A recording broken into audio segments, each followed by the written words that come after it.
All right. Well, good morning to everybody. I guess the only announcement I have is we won't have a class next Sunday because it's Easter. They're only going to have one service over there. So, That's 2 Sundays away, isn't it? is it 2 Sundays? Easter is? Yes. Is it? Okay. Well, that's because I've been gone. So we will have class next Sunday then. But you won't have class on Easter Sunday. So that's the only announcement I have, anyways, that we won't have class on Easter Sunday. They only have one service. But if that's 2 weeks away, we will have class next week. So anyway, welcome Emma. By the way, our visitor today, visiting from California. So uh, hope you enjoy the class this morning. We are on a book called Atheism on Trial. If you're following along, we're going to be on page 68 or so in the book, or 69, picking up there in there. And just going to do a quick kind of go over because it's been 2 weeks. I wasn't here last week. I know we had substitute teacher. I had to travel to Michigan and stuff for a friend of mine that's passing away and be with him for a little bit. So just kind of a real quick go over where we're at, what we kind of learned so far. We've gone through this stuff, and that is that man has been searching for an alternate explanation for the existence of man, not created by God, since the fall of mankind. So we've all been searching, and I think everybody has always had, at some point in life, we have that question in our mind. How did I get here? Why am I here? What's my purpose in life? These are the questions.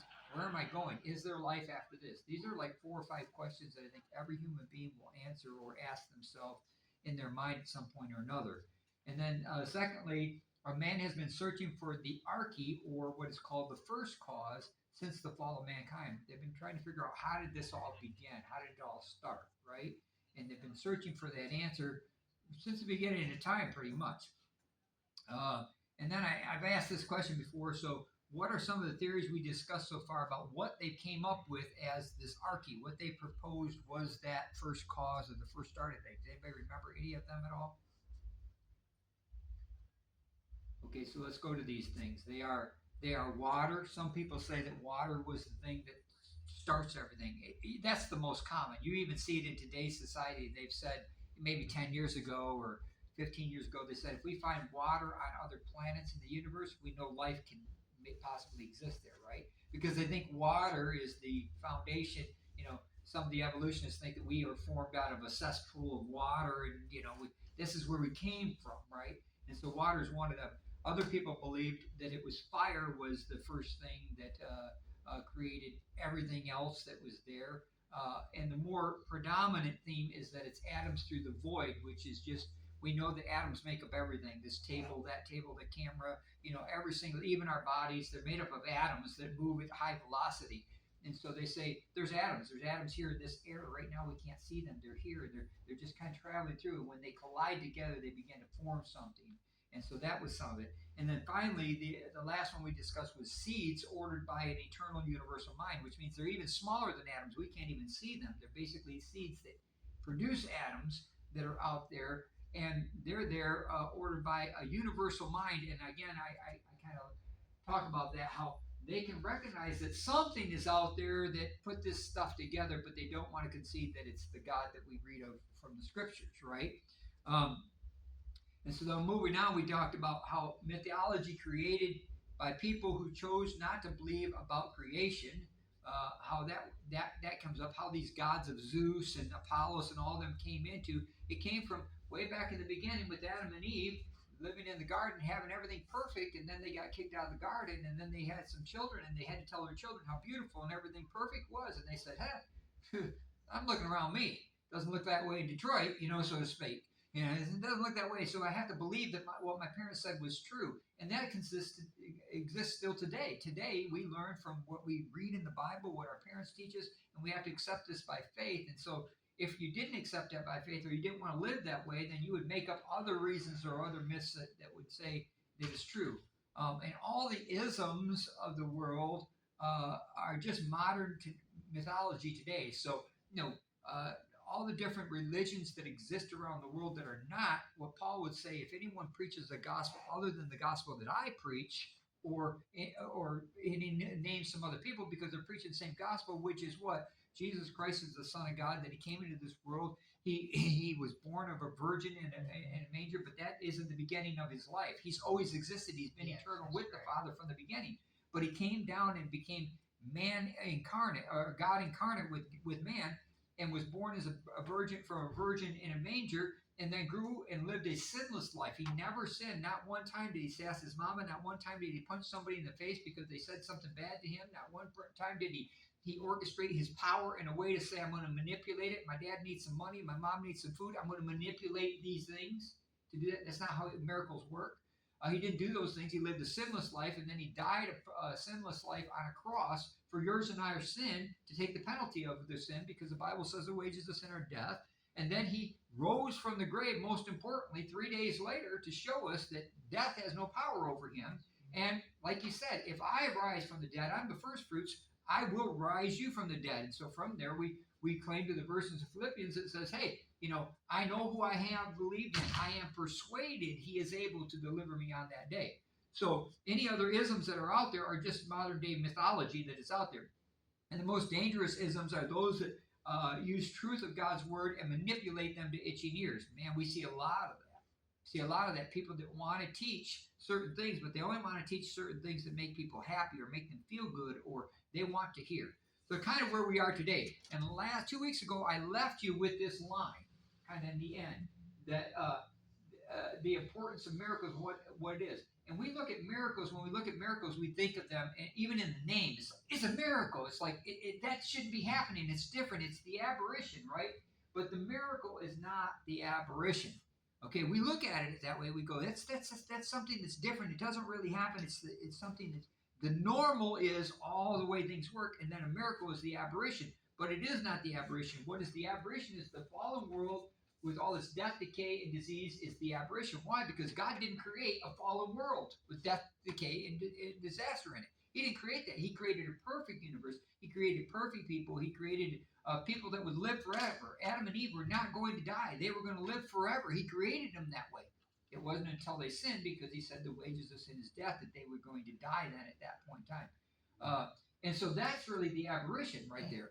And so moving on from that, the miracle is not a violation of the laws of nature. And we look at it that way. We think that, when Jesus stood up in the boat that one time, and I use that miracle because it's so predominant, he stands up in the boat in the middle of the storm, and he says, he rebukes the wind away, and says, enough, peace be still. And they go like glass. Everybody goes, wow, that's a violation of the laws of nature. Nobody should be able to do that. But it's not a violation of the laws of nature, but it is a sublime act during which the Creator, for one brief glorious moment, restores the truly natural, that is original order of creation.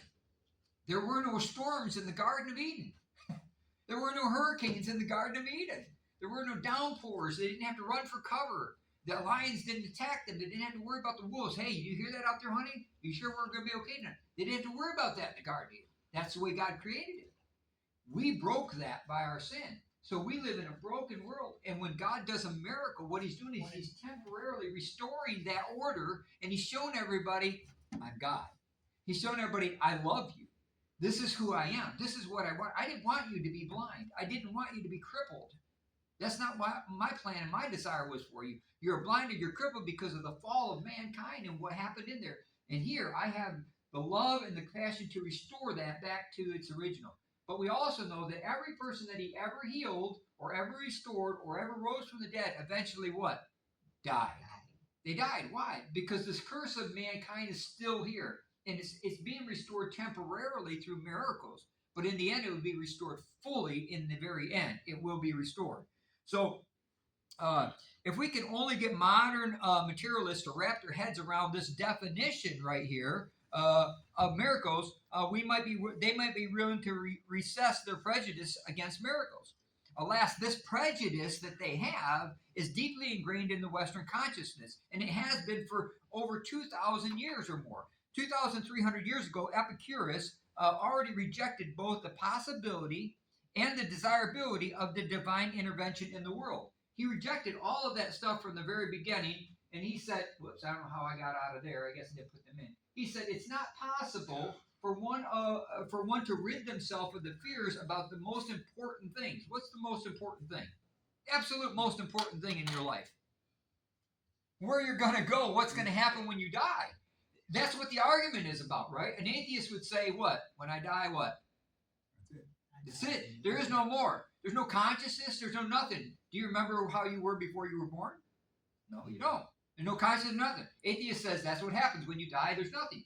The reincarnates say what? Come back.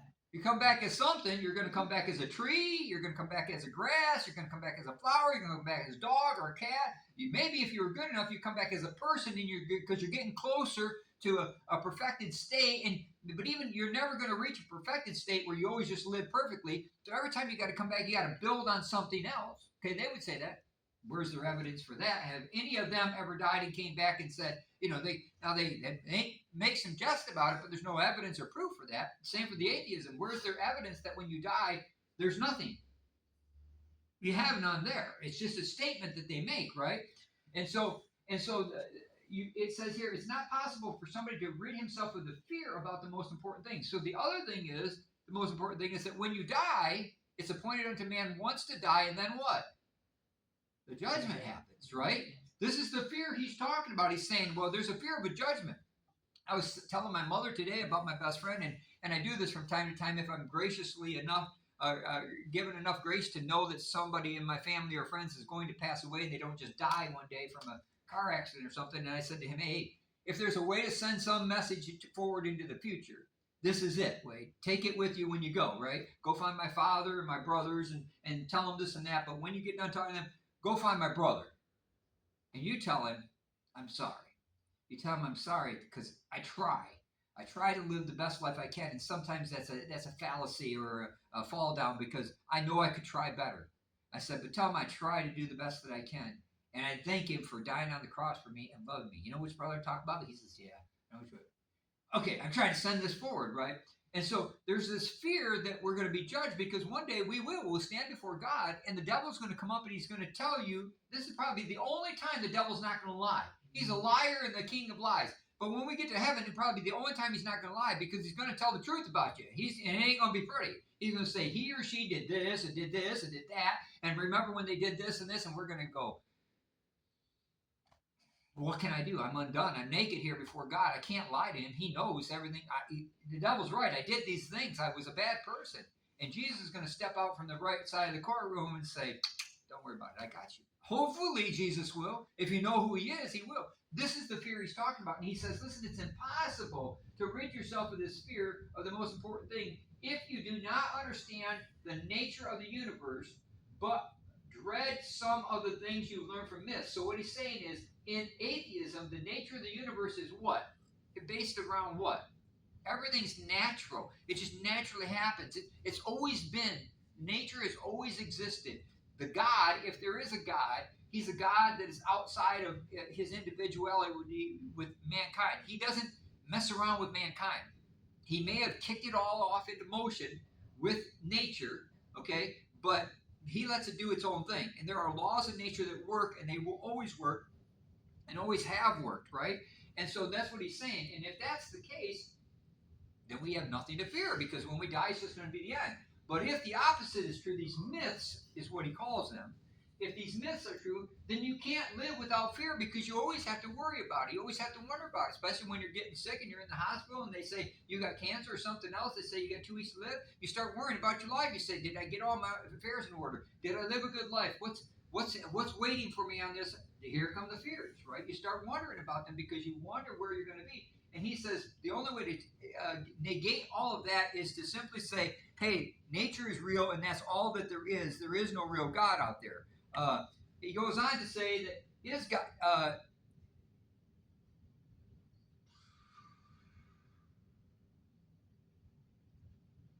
don't know, I think I messed up this slide here. But anyway, he goes on to say that his God lives in a state of sublime blessedness, utterly unconcerned with the troubles and triumphs and the sorrows of joy.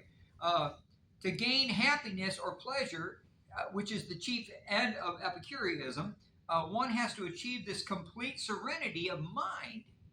But one could not do that if he feared the divine things might be meddling in the world of his life. So if miracles, and that's what we're talking about here is miracles. If miracles exist, I can't have no peace of mind because there's somebody out there that can change the way that I see things happen. Listen, gravity is gravity, and it can't be changed. Here's another thing about miracles. Miracles don't alter natural things. Listen, if I take this glass and it starts to fall and I catch it, did I change gravity? I didn't change gravity at all. See, I caught it. Yeah. But the moment that I release it, gravity continues. I didn't change gravity at all. I only interrupted it for a moment. That's exactly what Jesus does when he performs miracles. He interrupts it for a moment so you can get an aha moment. You can see something and go, whoa, there is a God in heaven. What do you think happened when Lazarus was called forth out of the grave after 4 days? And everybody says, hey, he said, roll back the stone. What did they say? Well, I don't think you want to do that. He's been there 4 days. He smells. I don't think you want to be around that. Jesus said, roll back the stone. He was all wrapped up. And he called Lazarus. Lazarus, come forth. And you find this guy coming out, so the scriptures say, wrapped all up even, just kind of coming out. And people are like, oh my goodness. And he says, unwrap him. So you can see this isn't a trick, this isn't a joke. Unwrap him. And they unwrapped him, and it's who he is. His sisters know him. It's Lazarus again. And what do you think the people said? Wow, praise be to God. There is a God in heaven. Who can do this? Who has the power and authority over death, hell, and the grave? God was saying, for a moment, I'm going to suspend the laws of nature that acted upon his body for a moment, and I'm going to show you the goodness of God, because what I'm saying is, you have this for a future. If you believe in me, he said that to his sister before he came there. She says, I know we'll all rise in the end. He says, listen, I am life. Believe in me. And if you believe in me, even if you're dead, so shall you live. And so he tries to portray this out here. If we were to have, again, he goes on, Epicurus would say this, or if we would go on to gain a peace of mind as we gaze up into the heavens, then we must learn to see only the impersonal mechanical laws of nature. Let's see where I'm at with this, because this is the wrong slide. I don't know how I got okay, go back to this. So he says, when you look up in the skies and the heavens, and I don't know if any of you had a chance to do it, but if you get out in the country a ways, you can really see the skies. You can't see them here in the cities because of the lights are there. But you get out in the country and you see them, and it's just miraculous. A lot of times I soak them in, and I start to recognize just how small I am. God would say we're like grains of sand. But when you look at the universe, we look like less than grains of sand, really. We go, wow, there's so much out there that God does, and how does he keep track of it all? I mean, he's got so many agendas. You ever had a day where you've just had so many things to do, you can't take one more thing? And somebody says to you, and they call your name, and you're like, can I get a minute? Can I get a minute? Well, think about God. He does all of these things, and yet we call him, we say, God, and he doesn't say, can I get a minute? No, he says, hey, what's going on? I hear you, son, daughter. I hear you. I love you. What can I do for you today? How's it going with you? And more so, what can I do with you today? What can we do today? I want a relationship with you. I don't want you to be I don't want to be your credit card daddy, right? I want a relationship with you. And he controls all the universe. And you look at that universe and you realize who you are in that universe, and how small you are and how much God loves you. But they would say that, hey, in order to understand this or have peace of mind, you got to realize that there's only mechanical laws of motion and nature that are happening out there. There is no God out there that is happening at all in that system. He goes on to say, any mention of gods in relationship to the physical workings of the universe is proscribed.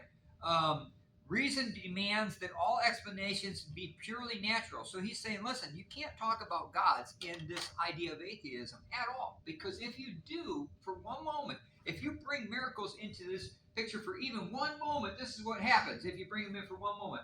One miracle in anything at all is possible.